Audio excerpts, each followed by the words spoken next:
Hi friends, இன்றைக்கி part 4 என்னென்னு பார்க்கலாமா? பார்ட் 4 ப்ளவுஸ் ஸ்லீவ் மார்க்கிங் பார்க்க போகிறோம். ஸ்லீவை கரெக்டாக மார்க் பண்ணி கட் பண்ணினா ஜாயின் பண்ணும்போது ஃபிட்டு ரொம்ப பர்ஃபெக்டாக வரும். எந்த சிக்கலும் இல்லாமல் எப்படி மார்க் பண்ணுறதுன்னு சொல்கிறேன். எண்டில் ஒரு சீக்ரெட்டும் இருக்குது, மறக்காமல் கேட்டுட்டு போங்க. ப்ளவுஸ் துணியை ஸ்லீவ் கட் பண்ணுறதுக்காக 4ஆக ஃபோல்ட் பண்ணி போட்டிருக்கேன். ஃபோல்ட் பண்ணிவிட்டு அதில் எட்ஜு அன்ஈவனாக இருக்கிறனால ஒரு லைன் போட்டுட்டு அந்த லைன்லேருந்து ஹெம்மிங் பண்ணுறதுக்காக ஒரு 1.5 இன்ச்சு மார்க் பண்ணுறேன். 1.5 இன்ச்சு மார்க் பண்ணிட்டு அதில் ஒரு லைன் போட்டுக்கோங்க. நம்ம ஸ்லீவோட ஹைட்டு ப்ளவுஸில் மெஷர்மெண்ட் எடுக்கும்போது 7.25 எடுத்தோம். அதோட 3/4 இன்ச்சு எக்ஸ்ட்ரா கூட்டி கஸ்டமர் கேட்டதுனால 8 இன்ச்சு வச்சு அதில் மார்க் பண்ணுறோம். 8 இன்ச்சு ஹைட்டு மார்க் பண்ணி அதில் ஒரு லைன் போட்டுக்கோங்க. அதுக்கப்புறம் தையலுக்கான அளவு ஒரு 1/2 இன்ச்சு மார்க் பண்ணி அதில் ஒரு லைன் போட்டுக்கோங்க. அடுத்து ஸ்லீவோட சுற்றளவு 5 இன்ச்சு, அதோட 1.5 இன்ச்சு மார்க் பண்ணி தையலுக்கான அளவு சைடு தையலுக்கு மேலேருந்து கேப் ஹைட் 3 இன்ச்சு மார்க் பண்ணிக்கிறேன். அந்த 3 இன்ச்சை மார்க் பண்ணிவிட்டு பாடி பீஸை வச்சு எப்படி ஸ்லீவ் ரவுண்டு எப்படி எக்ஸாக்டாக வரையுதுன்னு பார்க்கலாம்.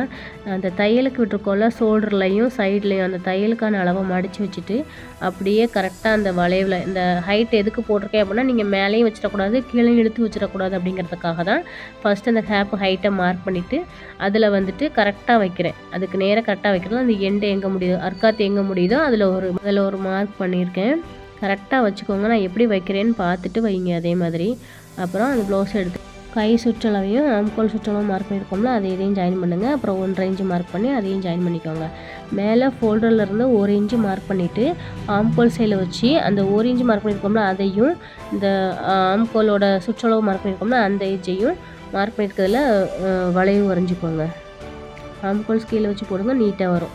வளைவு வரைஞ்சிட்டிங்க அப்படின்னா ஸ்லீவ் முடிஞ்சுது. அதை அப்படியே நம்ம போட்ட லைன்லேயே கட் பண்ணிவிட்டு அர்க்காத் பண்ணி வச்சுக்கோங்க. அடுத்து குழிவு வெட்டணும்ல, கை குழிவு, அதுக்கு எப்படி கட் பண்ணுறதுன்னு சொல்கிறேன் பாருங்கள். அந்த அர்க்காத்துலேருந்து 1/2 இன்ச்சு மார்க் பண்ணிக்கோங்க.